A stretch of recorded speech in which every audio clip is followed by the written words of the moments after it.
This channel does not promote any violence, harmful, or illegal activities. All content provided by this channel is meant for an educational and information purpose only.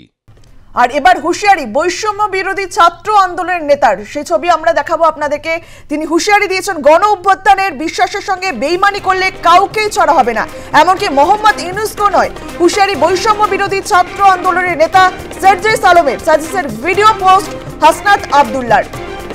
এবার বাংলাদেশে হুঁশিয়ারির মুখে মোহাম্মদ ইউনূস, তিনি ঠিক কি বলেছেন শোনাবো আপনাদেরকে।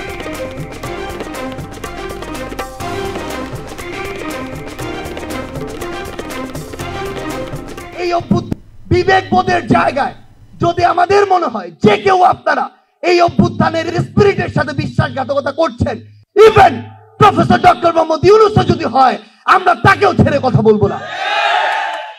আমরা বিবেকবোধ বেঁচে দেওয়া ওই প্রজন্ম নয়। বিবেকবোধ বেঁচে দেওয়া প্রজন্ম হলে আমার পাশে থাকা বিশ্বের অন্যতম পরাশক্তি ভারতের দালালি করতাম আমরা, কিন্তু আমরা তা করি না, করব না। আমরা আমাদের জায়গা থেকে স্পষ্ট করে বলেছি, পৃথিবীর যে কোনো দেশের সাথে আমাদের সম্পর্ক হবে সমতার, মর্যাদার। কেউ বিন্দুমাত্র ডমিনেন্স করার চেষ্টা করলে তার সাথে চোখ লাগিয়ে কথা হবে, বুলেটের সামনে বুক পেতে দেওয়া হবে। বিবেকবোধ আপনাদেরকে শোনালাম বৈষম্য বিরোধী ছাত্র আন্দোলনের নেতা সার্জিস আলমের বক্তব্য। তিনি বললেন, গণ অভ্যুত্থানের বিশ্বাসের সঙ্গে বেইমানি করলে কাউকেই ছাড়া হবে না, এমনকি মোহাম্মদ ইউনূসকেও নয়। হুঁশিয়ারি বৈষম্য বিরোধী ছাত্র আন্দোলনের নেতা সার্জিস আলমের। সার্জিসের ভিডিও পোস্ট হাসনাত আব্দুল্লাহর। বাংলাদেশে একের পর এক ছবি এবং একের পর এক যে পোস্ট আমরা দেখতে পাচ্ছি তা একেবারে ভয়ঙ্কর।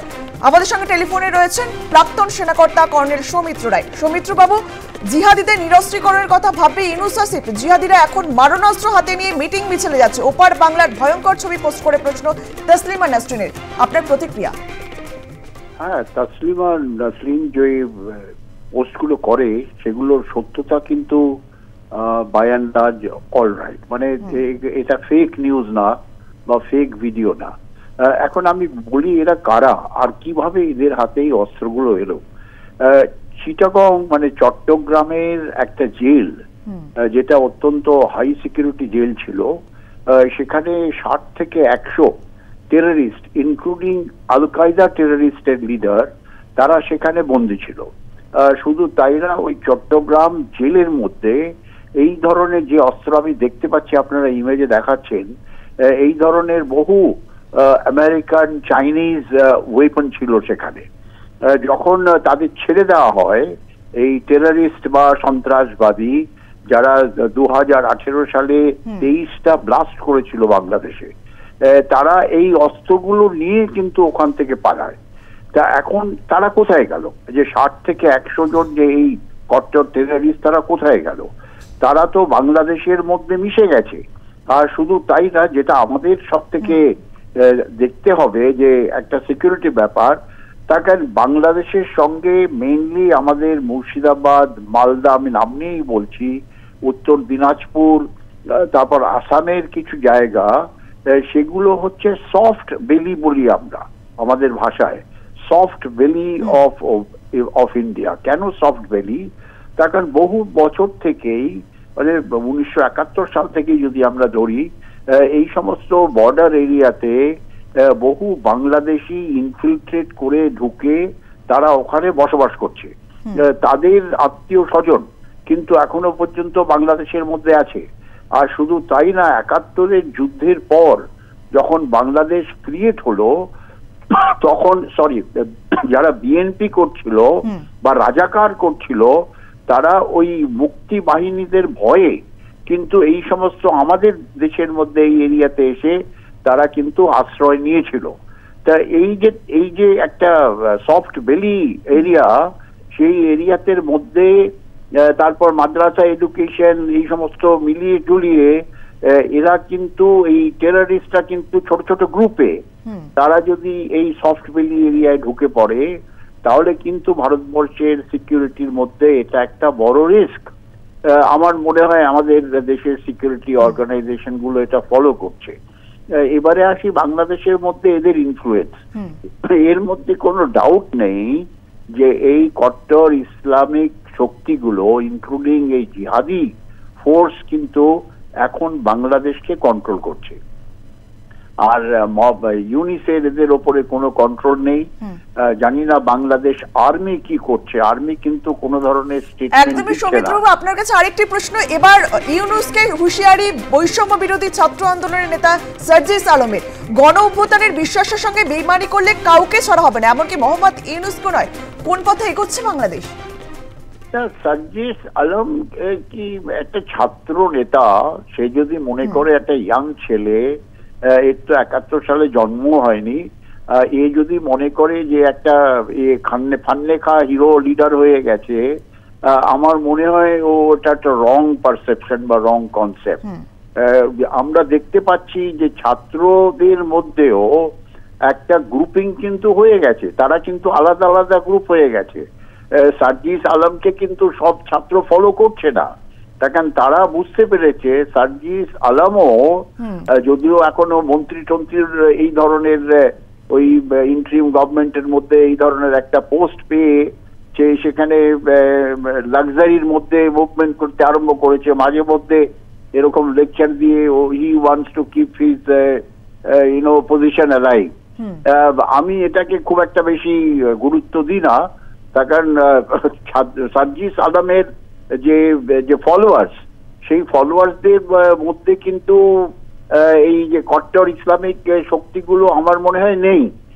কট্টর ইসলামিক শক্তিগুলো একেও ধরে যদি ক্ষমতায় আছে, এই সার্জিস আলমকেও জেলের মধ্যে বন্ধ করে দেবে, এইটা আমার অ্যাসেসমেন্ট। ও একটা লেকচার দিয়ে ওর যে অস্তিত্ব সেটাকে রাখতে চাইছে, এটাকে গুরুত্ব দেওয়া উচিত না। যেটা মোস্ট ইম্পর্টেন্ট যে এই যে জিহাদি পার্টি যারা বাংলাদেশকে এখন কন্ট্রোল করছে, তাদের কিভাবে ইউনিট সরকার কন্ট্রোল করবে বা কিভাবে তাদের নিরস্ত করবে, এইটা কিন্তু সব থেকে ইম্পর্টেন্ট ইস্যু। আর তাদের মধ্যে থেকে ভারতবর্ষের আমাদের সফট বেলি এরিয়াতে যেন এরা না ঢুকে কোনো ধরনের টেররিস্ট অ্যাক্টিভিটিস করতে পারে, এইটাই হচ্ছে মেন ইস্যু। এর উপরে আমাদের জোর দিতে হবে। বেশ, অনেক ধন্যবাদ আপনাকে আমাদের সঙ্গে কথা বলার জন্য। 5ই আগস্টে সরকার ভাঙা করার পর বাংলাদেশে মাথাচড়া দিয়ে উঠেছে মৌলবাদীরা, চোখে পর্দা দিয়ে রেখেছে ইউনূস সরকার, এমনটাই অভিযোগ। ফের একবার তার হাতে নাতে প্রমাণ মিলল। ধর্মীয় অনুষ্ঠানে অত্যাধুনিক স্বয়ংক্রিয় আগ্নেয়াস্ত্র নিয়ে দাদাগিরি দেখা গেল মৌলবাদীদের। কোথা থেকে এলো এই অস্ত্র, এটাই এখন প্রশ্নের মুখে। জিহাদিদের নিরস্ত্রীকরণের কথা ভাববে ইউনূস হাসিব। জিহাদিরা এখন মারণাস্ত্র হাতে নিয়ে মিটিং মিছিলে যাচ্ছে। ওপার বাংলার ভয়ঙ্কর ছবি পোস্ট করে প্রশ্ন তসলিমা নাসরিনের। এছাড়া গণ অভ্যুত্থানের বিশ্বাসের সঙ্গে বেইমানি করলে কাউকেই ছাড়া হবে না, এমনকি মোহাম্মদ ইউনূসকেও নয়। হুঁশিয়ারি বৈষম্য বিরোধী ছাত্র আন্দোলনের নেতা সার্জিস আলমের। সার্জিসের ভিডিও পোস্ট হাসনাত আব্দুল্লাহর। বাংলাদেশে একের পর এক ছবি উঠে আসছে, যে ছবি দেখলে আপনারাও রীতিমতো শিউরে উঠবেন। সরকার পতনের পর থেকে উত্তপ্ত হয়ে উঠেছে বাংলাদেশ। আমাদের সঙ্গে টেলিফোনে রয়েছেন আন্তর্জাতিক সম্পর্ক বিশেষজ্ঞ রাজাগোপাল ধর চক্রবর্তী। রাজাগোপাল বাবু, জিহাদিদের নিরস্ত্রীকরণের কথা ভাববে ইউনূস হাসিব। জিহাদিরা এখন মারণাস্ত্র হাতে নিয়ে মিটিং মিছিলে যাচ্ছে। ওপার বাংলার ভয়ঙ্কর ছবি পোস্ট করে প্রশ্ন তুললেন তসলিমা নাসরিন। আর অন্যদিকে মোহাম্মদ ইউনূসকে হুঁশিয়ারি দিলেন বৈষম্য বিরোধী ছাত্র আন্দোলনের নেতা সার্জিস আলম। তিনি বলেন যে গণ অভ্যুত্থানের বিশ্বাসের সঙ্গে বেইমানি করলে কাউকেই ছাড়া হবে না। বাংলাদেশ তাহলে কোন পথে এগোচ্ছে? দেখুন, যারা তদারকি করার নামে বাংলাদেশ শাসন করছে, তাদের সম্পূর্ণ নিয়ন্ত্রণ হারিয়ে গেছে। ছাত্ররা যারা বলছে আমরা এই তদারকি সরকারকে নিয়ে এসেছিলাম, তারাও বলছে যে আমরা ইউনিসের অনেক কথাই মানব না। এটা একটা দিক। আর একটা দিক আমরা দেখতে পাচ্ছি যে সমস্ত মধ্যপ্রাচ্যের দেশগুলোতে ঘটে, বা আমরা যেটা সিরিয়াতে দেখেছি,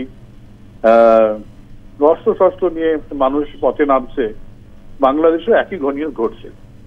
বাংলাদেশে আমাদের একটা বিশ্বাস ছিল যে সে দেশে অস্ত্রশস্ত্র তেমন ব্যবহার নেই, কিন্তু এখন দেখা যাচ্ছে যে প্রচুর অস্ত্রশস্ত্র সেখানে ঢুকেছে। সেগুলো কোত্থেকে এলো সেটা আমার জানা নেই, তবে যেটা ছবি তসলিমা নাসরিন পোস্ট করেছেন তাতে দেখা যাচ্ছে যে অত্যাধুনিক অস্ত্র নিয়ে মিটিং মিছিলে আসছে এবং এরা জেহাদি কথাবার্তা বলছে। অর্থাৎ বুঝতে পারছে যে অস্ত্র ছাড়া যদি কোথাও যাওয়া যায় তাহলে সাধারণ মানুষ তো জবাব দিতে পারে। এখন অস্ত্র নিয়ে গেলে সাধারণ মানুষ তো হয়তো পিছিয়ে পড়বে। তা এই ভাবনাতেই তো বোঝা যাচ্ছে একটা ভীরুতার লক্ষণ। তাই অস্ত্র হাতে দেওয়া হয়েছে জিহাদিদের, যাতে তাদের যে মৌলবাদের প্রচারটা তারা অত সহজে করতে পারছিলেন না, এখন অস্ত্র নিয়ে ভয় দেখিয়ে প্রচার করবেন। দেখা যাক, অস্ত্রের ভয় তো মানুষ কিছুদিন পাবে, তবে এই অস্ত্রের ভয়টা চিরকাল থাকে না। মানুষও বাধ্য হয় অস্ত্র সংগ্রহ করতে এবং এই অত্যাচারী শাসকদের কড়া জবাব দিতে। আমার মনে হচ্ছে বাংলাদেশ এমন একটা দিকে যাচ্ছে, ইউনিশ সরকার যদি এক্ষুনি তাদের এক্সিবিশন দিয়ে দেন, ইউনিশে যে অন্তর্বর্তীকালীন সরকার বা উপদেষ্টা সরকার আছে, বা উনি ঘোষণা করেন একটু নির্বাচন খুব তাড়াতাড়ি করা দরকার, তাহলেই কিন্তু বাংলাদেশে একটা শান্তি ফিরতে পারে। না হলে নানান অরাজকতা নানান ভাবে বাংলাদেশের অর্থনীতি সমাজকে বিদ্রোহ করে ছাড়বে, যেখান থেকে বাংলাদেশকে বেরিয়ে আসা হয়তো মুশকিল হতে পারে। হ্যাঁ, বেশ, অনেক ধন্যবাদ আপনাকে আমাদের সঙ্গে কথা বলার জন্য। এবার বাংলাদেশে হুঁশিয়ারির মুখে মোহাম্মদ ইউনূস। হুঁশিয়ারি বৈষম্য বিরোধী ছাত্রনেতা সার্জিস আলমের। গণ অভ্যুত্থানের বিশ্বাসের সঙ্গে বেইমানি করলে ইউনূসকেও ছাড়া হবে না, হুঁশিয়ারি মোহাম্মদ ইউনূসকে।